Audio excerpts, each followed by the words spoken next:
మాకు అర్థం కావట్లేదు సార్, ఎందుకు, ఏంటి ప్రాబ్లం, రాష్ట్ర ప్రభుత్వానికి ఉన్న ప్రాబ్లం ఏంటి, సమస్య ఏంటి?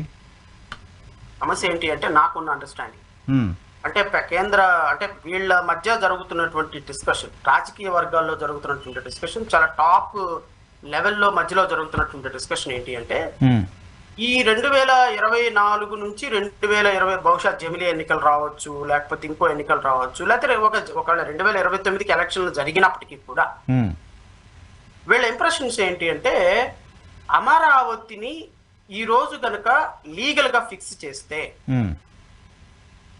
రేపొద్దున జగన్మోహన్ రెడ్డి వస్తే మళ్ళీ 3 రాజధానులు చేస్తాడు అనే స్లోగన్ ఇవ్వటానికి అమరావతి రైతుల దగ్గరికి, రాష్ట్ర ప్రజల దగ్గరికి వెళ్ళటానికి డోర్స్ క్లోజ్ అయిపోతాయి. Oh my God, political motto, political motto. ఇది నారా లోకేష్, అయితే చంద్రబాబు నాయుడు, పవన్ కళ్యాణ్ ముగ్గురు అధ్యక్షతను జరుగుతున్నటువంటి అమరావతి రైతుల గొంతులు కోసేటువంటి కార్యక్రమం. దుర్మార్గం కదా, రాజకీయాలకు వాడుకుంటారా ఉద్యమాన్ని, సెంటిమెంట్ని, రాష్ట్రాన్ని at the cost of state. రైతుల సమస్యలు పక్కన పెట్టండి, మొన్న చంద్రబాబు నాయుడు చెప్తున్నాడు రైతులతో ముచ్చట వేసినప్పుడు, నేను ఏదో ఒక రకంగా మోడీని రిక్వెస్ట్ చేస్తాను. రిక్వెస్ట్ చేయాల్సిన అవసరం ఏంటి సార్? ఇది రైట్ కదా, మనకేమన్నా ఒక 10,000 కోట్లు ఫండ్ అడుగుతున్నామా సార్? లేకపోతే 1000 కోట్లు ఏమన్నా ఫండ్ అడుగుతున్నావా? అరే మన ఆంధ్రప్రదేశ్ రాష్ట్రానికి అమరావతిని రాజధానిగా చేసుకున్నావా, దానికి ముద్రేసి పంపించాయా అంటున్నావు. పంపించరు వీళ్ళు ఎందుకు పంపించరు అంటే ఈ రోజు కనుక అమరావతి కనుక ఫిక్స్ అయితే రైతులు, రాష్ట్రంలో రైతులు వీళ్ళందరూ అమ్మయ్య ఇంకా అమరావతి ఎక్కడికి కథలు తప్ప ఇబ్బంది ఏం లేదు, మనకు తెలుగుదేశం పార్టీతో పని లేదు, వైఎస్ఆర్సీపీతో పని లేదు, ఒకవేళ రేపొద్దున అమరావతి రాజధానిగా మారిస్తే ఒకవేళ మనం హైకోర్టుకి వెళ్ళొచ్చు, మనకేం సంబంధం లేదు అనేటువంటి ఒక భరోసా వచ్చేస్తుంది. ఇప్పుడు ఆ భరోసా రాకూడదు వీళ్ళకి. భరోసా రాకుండా ఏం చేయాలి?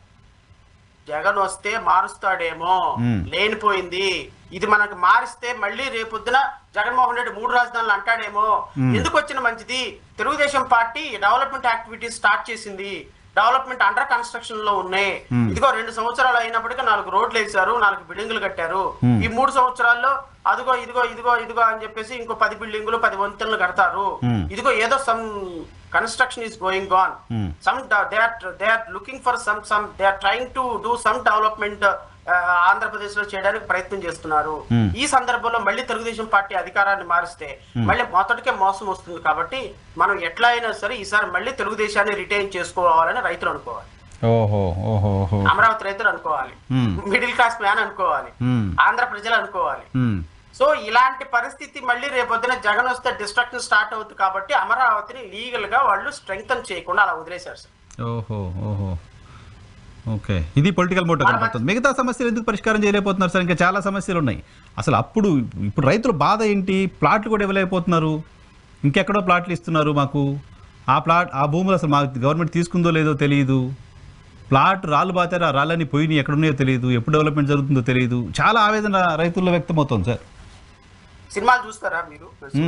అప్పుడప్పుడు ఖచ్చితంగా తెలుసుగా మీకు, ఎవ్రీ వీకెండ్ సినిమా చూస్తా మస్ట్గా. లేటర్ సినిమాకి వెళ్ళారా? వెళ్ళా.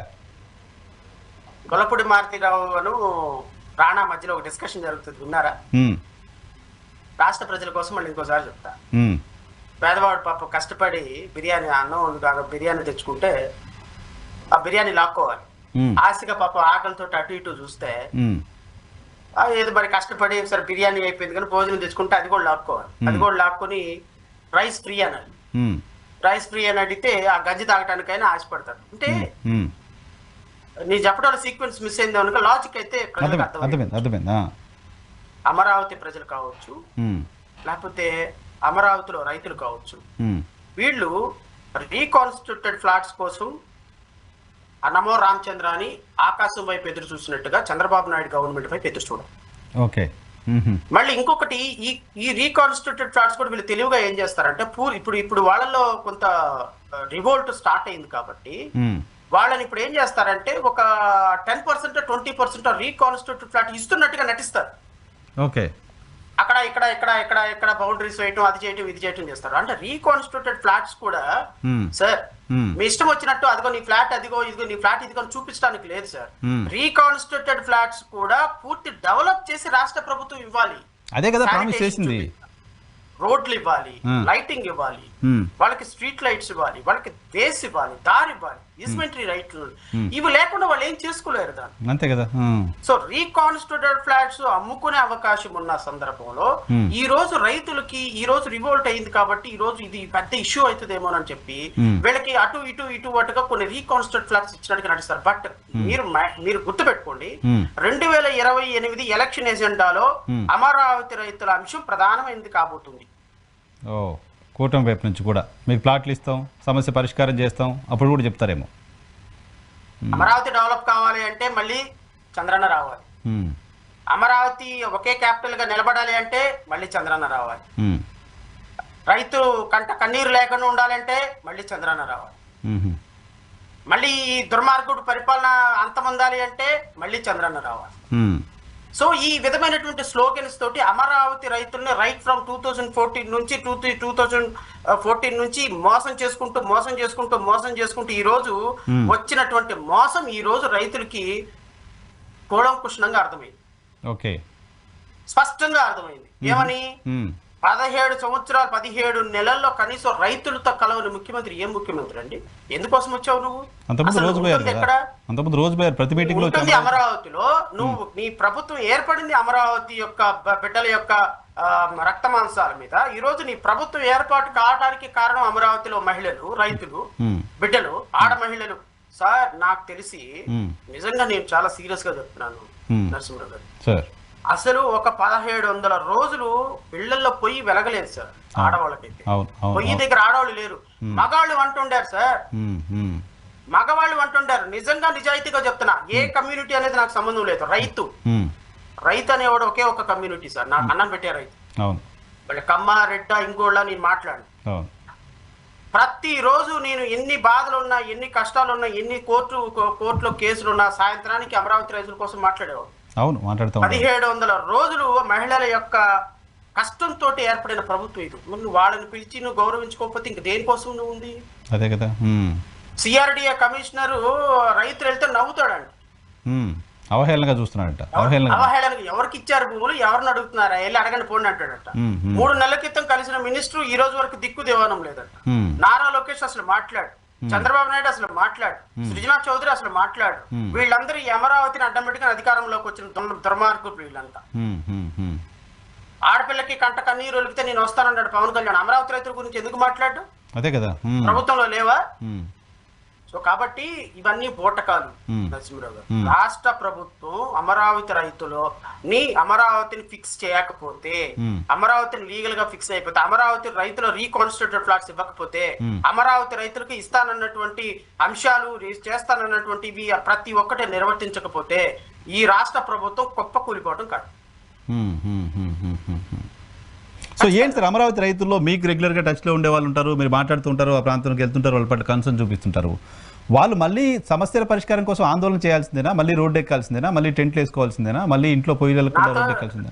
2024 నుంచి అమరావతి రైతులు ఎవరు నాతో మాట్లాడరు, వాళ్ళు నాతో మాట్లాడరు, నాతో కన్సల్ట్ అవ్వరు, నన్ను ఒక ఎనిమి లాగా చూడటం స్టార్ట్ చేశారు. మీకు కన్సర్న్ ఉంది కదా, సబ్జెక్ట్ పట్ల, సబ్జెక్ట్ పట్ల. I have a concern. Still I have a concern. And I will continue the concern. I have a concern. నేను అమరావతి రైతుల పట్ల కేసులు వేస్తాను, అమరావతి రైతుల కోసం ఫైట్ చేస్తాను. బికాస్ నాకు సంబంధించినంత వరకు రైతు సార్, మీరు నమ్ముతారో లేదో, 34,000 ఎకరాల్లో 28,000 ఎకరాలు ఇచ్చింది 1 ఎకరం, అర ఎకరం, 2 ఎకరాలు ఎస్సీ, ఎస్టీ, బీసీ, మైనార్టీ రైతులు సార్, చిన్న రైతులు, సన్నకారు రైతులు. వాళ్ళ పరిస్థితి ఏంటి? ఒక పిల్ల పెళ్లి చేసుకోవాలి అంటే భూమి ఉంది, అమ్ముకోవడానికి లేదు. బ్యాంకులో పెడితే లోన్ ఇవ్వడు, బ్యాంకులో లోన్ లేవు. ఒక పిల్లోని చదివించుకోవాలంటే డబ్బు లేవు సార్. మొన్న అమరావతిలో ఒక రైతు, ఒక లేడీ, ఒక ఆవిడ చనిపోవటానికి హైకోర్టులో పిటిషన్ ఇస్తుంది కదా. Pathetic situation there. ఈ రోజు కన్నీళ్లతోటి కడుపు నింపుకొని బతుకుతున్నారు సార్ అమరావతి రైతులు. ఈ ప్రభుత్వానికి పట్టటంలా, ఈ ప్రభుత్వానికి అసలు ఏ విధంగానూ పట్టటంలా. ఉమ్, రైతు భూమి అక్కడ నిరుపయోగంగా పడుంది, అది పంట పండించుకోవడానికి పనికి రావటం లేదు, అవును. అది ప్రభుత్వం కమర్షియల్ గా వాడుకోవటం లేదు, వీళ్ళు అమ్ముకోవటానికి పనికి రావట్లేదు. గత 10 సంవత్సరాలకు పైబడి ఒక భూమి కన్న బిడ్డల్లాంటి భూములు ఆ మోడు వారిపోయి ఉంటుంటే ఎలా సార్? 3 పంటలు పండే భూములు బీడు పెట్టారు. మనం కనీసం కడుపుకి అన్నం తింటున్నాము, ఉమ్, సాయంత్రానికి వెళ్ళి పడుకుని అన్నం తినేటప్పుడు అమరావతి రైతులు గుర్తురారా?